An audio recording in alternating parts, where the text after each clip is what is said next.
জাহান্নামের শাস্তি শুধু আগুনের তাপে সীমাবদ্ধ নয়, বরং সেখানে মানুষের শরীরকেও এমনভাবে তৈরি করা হবে যাতে তারা শাস্তির প্রতিটি মুহূর্ত আরও গভীরভাবে অনুভব করতে পারে। হাদিসে এসেছে, জাহান্নামে একজন কাফিরের শরীর হবে অত্যন্ত বিশাল আকৃতির। রাসূলুল্লাহ সাল্লাল্লাহু আলাইহি ওয়াসাল্লাম বলেছেন, জাহান্নামে একজন কাফিরের এক কাঁধ থেকে অন্য কাঁধের দূরত্ব হবে একজন দ্রুতগামী সওয়ারির ৩ দিনের রাস্তার সমান। প্রফেট মুহাম্মদ সাল্লাল্লাহু আলাইহি ওয়াসাল্লাম। সহিহ মুসলিম আরও বর্ণনায় এসেছে, তার একটি দাঁত হবে উহুদ পাহাড়ের মতো বিশাল, আর শরীরের চামড়া হবে অত্যন্ত পুরু। এই বিশালত্বের কারণ হল যেন আগুনের দহন, লোহার মুগুরের আঘাত এবং জাহান্নামের প্রতিটি শাস্তি আরও তীব্রভাবে অনুভূত হয়।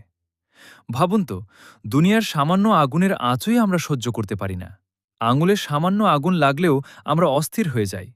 তাহলে সেই জাহান্নামের আগুন, যার তাপ পৃথিবীর আগুনের চেয়ে বহুগুণ ভয়াবহ, তা কিভাবে সহ্য করা সম্ভব? সবচেয়ে ভয়ঙ্কর বিষয় হল, শরীর পাহাড়সম বড় হলেও তারা হবে সম্পূর্ণ অসহায়।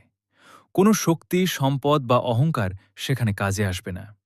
আল্লাহর আযাব থেকে রক্ষা পাওয়ার একমাত্র পথ হল ঈমান, তওবা এবং নেক আমল। এই বর্ণনাগুলো আমাদের ভয় দেখানোর জন্যই শুধু নয়, বরং গুনাহ থেকে ফিরে এসে আল্লাহর পথে চলার জন্য সতর্কবার্তা।